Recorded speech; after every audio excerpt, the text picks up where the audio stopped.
You ever heard of deja vu? That's what we got here today in this first round preview. It is the Edmonton Oilers versus the LA Kings for what feels like the 100th time this year. Just these teams have played 3 times in a row over the last 3 years and have played 10 times all time in the playoffs. Edmonton, most notably, winning the last 3, including the last one where they beat the Kings in 5 games. And this one, I cannot lie to you guys, feels a little bit different. You just look in terms of this series, you look at both the teams, it feels a lot different than the previous ones did. So let's jump right in here with the preview and start previewing the LA Kings, who I think might actually be favored to win this series. And that's what the different part is. In the last couple of years, you could have argued that Edmonton was the big favorite. It feels like with the way LA is this year and the way Edmonton is heading into the playoffs, it seems like the Kings might be the favorite to win this one. They have a record of 48, 24, and 9 for 105 points, which puts them firmly in the Pacific 2 spot.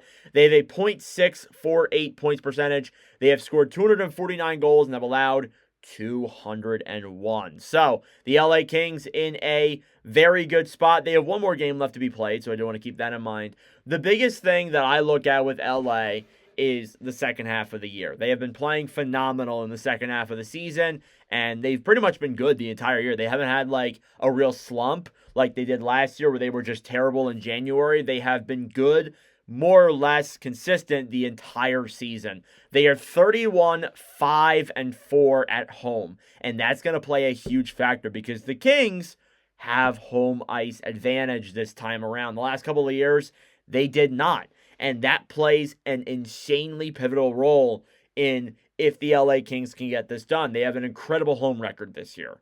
Incredible. They only have 9 losses at home, and I think that really does say something. So if you're LA, that's an advantage that you're really pulling there for sure. They are 17, 19, and 5 on the road. So as well as that too, they have an okay road record, a little bit below 500. So that's a little bit of a worry. What's weird is that literally last year, they were above 500 and they were way above 500 in terms of their road record. They had one of the best road records in the NHL. And this year, it doesn't matter. They have a good home record now. So I really don't know how to take that, to be honest with you guys. But good at home, mid on the road. Sounds about right when you look at other teams as well. They have a 3.06 goals for per game on average, and they allow 2.44 on average as well. Now, keep in mind that goals against is second best in the league. So only behind the Jets is LA, and that's pretty phenomenal there when you look in terms of a very high-flying offensive team like the Oilers. You're going to need to have goaltending. You're going to need to have that defensive play and not allow a lot of goals, especially against an Oilers team that they've been a victim of, allowing a lot of goals to in prior series before. They have a 17.6 power play percentage, which is ranked 28th. It is a brutal power play over there in LA, which is kind of surprising because you'd think like with the team they have, their team is not that bad, and it's not even that bad at all. It's actually pretty good. And it's just weird that they have such a not so good power play. It's very strange. And then they have a 81.3 PK percentage, which is ranked 7th. So at least their PK is a lot better. Again, with Carolina, kind of the same instance there where their PP is not that great, but their PK is pretty good. So keep that in mind as well. In the first half of the year, that being January 1st, LA was 22, 10, and 5. They were 6th in the league. They stayed around the same, but just played some more games. They went 26, 14, and 4 in the second half of the year, and they were obviously 6th as well at the time recording of this video. The one thing that I do want to say, though, is that at least recently, LA has been really good. And I think that does play a factor, and that should be known when you look at the Kings. They are hot heading into the playoffs, and typically the teams that are hot do a lot better, and it's all about that. So we'll see what happens there with LA. Going over to the Oilers side, they still have a pretty good team. Not underrating the Oilers whatsoever. They can still very well beat the Kings. With one more game left in their regular season, they have a 47, 29, and 5 record for 99 points. They are the Pacific 3 spot. They have a .611 points percentage, and they have scored 256 goals, have allowed 236 as well. So the Oilers in a good spot as well. Again, recently they have struggled, and I think that is something you do need to look at. They have not been great recently, and I definitely think that will be a factor heading into the playoffs. But overall, the Oilers are still a very good team. If there's one thing that I've learned in the 5.5 years that I've been making hockey videos, you do not count out Connor McDavid and Leon Draisaitl, because they will almost always prove you wrong. So they have a 25-13-3 record at home, and they have a 22-16-2 record on the road as well. Again, very solid in both ends. They can win a lot of games at home. They can go on the road and play good. So I definitely think that that's a positive that Edmonton has. Like LA, they're still okay on the road, but they're not like terrific. And the Oilers are pretty good on the road. So you got to keep that in mind. They average a 3.16 goals for per game, and they allow an average of 2.9. So again, one of the biggest things that we look at, and we're going to be looking at, is the goaltending with Edmonton. And I think that you see with Stuart Skinner there and Calvin Pickard, I don't think they've been as bad as people project them to be, but they've still been pretty bad. Again, you just look at how the numbers lie. I don't think that I'm not too trustworthy in them, especially with the way Skinner has played, at least over this stretch. And I know he's been injured, but still, I guess we'll see. But I don't know. I really don't have a lot of faith in the Oilers to get this done. I still honestly think they will, but I'm kind of second guessing myself as I keep moving forward with this video and we get closer and closer to the actual day itself. They have a 23.9 PP percentage, which is ranked 11th, and they have a 77.9 PK percentage, which is ranked 18th. So the Oilers are in a good spot there in terms of those numbers. I mean, they're not like terrific. I think their power play is about average. Their PK kind of the same thing, but at least it's better than below average, and their power play is definitely better than the Kings for sure. The first half of the year, they were 22-13-3. They were ranked 9th in the NHL. The second half, they were 25-16-2, which is ranked 10th. So they really did not have a great stretch of games throughout this point, especially recently and through March. I don't know. I mean, I know the injuries are there, and I know that's going to be playing a big factor in this team, and we'll get into that in a little bit. But I'm not terribly confident in them, to be honest with you guys, to really kind of get something done here. But we'll see. Again, I still probably am going to pick them, but just right now, keep looking at the numbers. I don't know. So let's get into the leading scorers, starting off here with Adrian Kempe on the Kings. 35 goals, 38 assists for 73 points. We know what Kempe can be. He's been a phenomenal player all the way through with the Kings, leading the team in scoring. Actually tied for the team lead in scoring. So that is also something you got to look at there too. They can have guys who can score on both ends. Next up then, Anze Kopitar with 21 goals, 46 assists for 67 points. Kopitar the whole way through still has got it, and he's just been so phenomenal the whole way through, playing alongside LA. This might be one of, if not his last run at going to try and get a Stanley Cup, and I think this team is going to play hard to get him one, or at least get close to get him one. Kevin Fiala, third in scoring then, 35 goals as well, 25 assists for 60 points. Again, Fiala, just a phenomenal goal scorer, phenomenal passer. We know what this guy can do. I think he's still one of the more underrated players in the NHL. He's still very good, but I don't think he gets enough recognition that he should be getting. Quinton Byfield, 23 goals, 31 assists, 54 points. Byfield bringing the boom.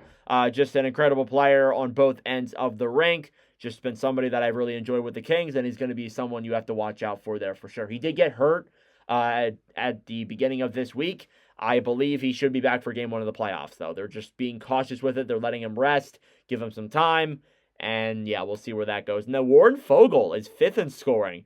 24 goals, 22 assists for 46 points there as well. Foegele was an offseason acquisition from the Edmonton Oilers, obviously signed there, and he's been a good ad. He's been a very good ad. And I think, like, you look at the Oilers who have guys in Arvidsson and Skinner who have really struggled down the stretch. I think it just makes it look worse and worse with the way that Foegele is performing. And then as well as that, too, you got Holloway over in St. Louis. It just doesn't look that great for Stan Bowman right now.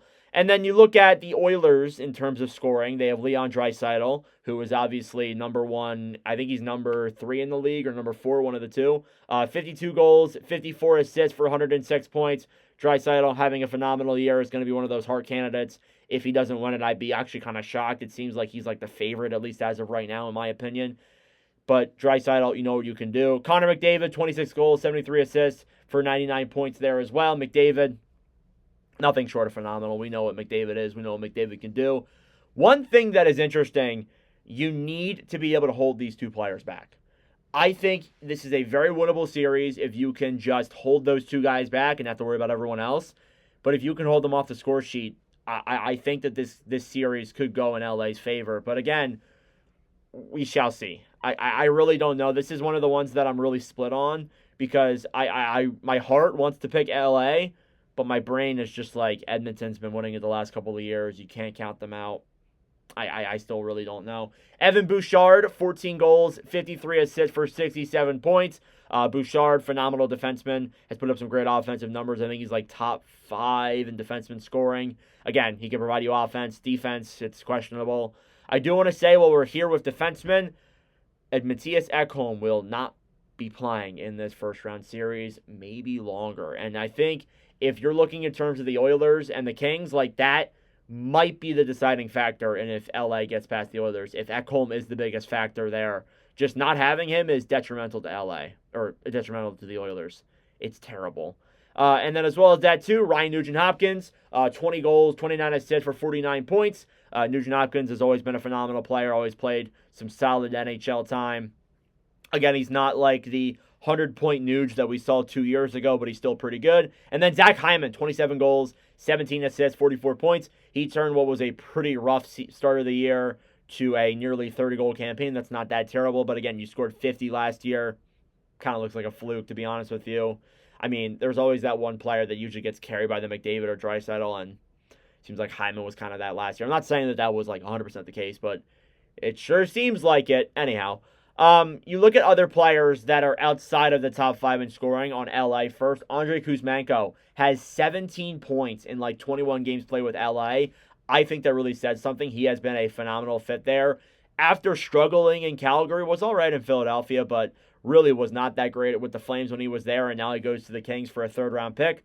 That trade looks like a really good deal right now for the Kings, and if they can go far in the playoffs with him at the helm, we'll see. And then Alex Laferriere, too, I want to give him a little bit of a shout-out. 19 goals this year. Laferriere, phenomenal player. I think it was a rookie last year, but he's really having a breakout year this year, and I've really enjoyed it.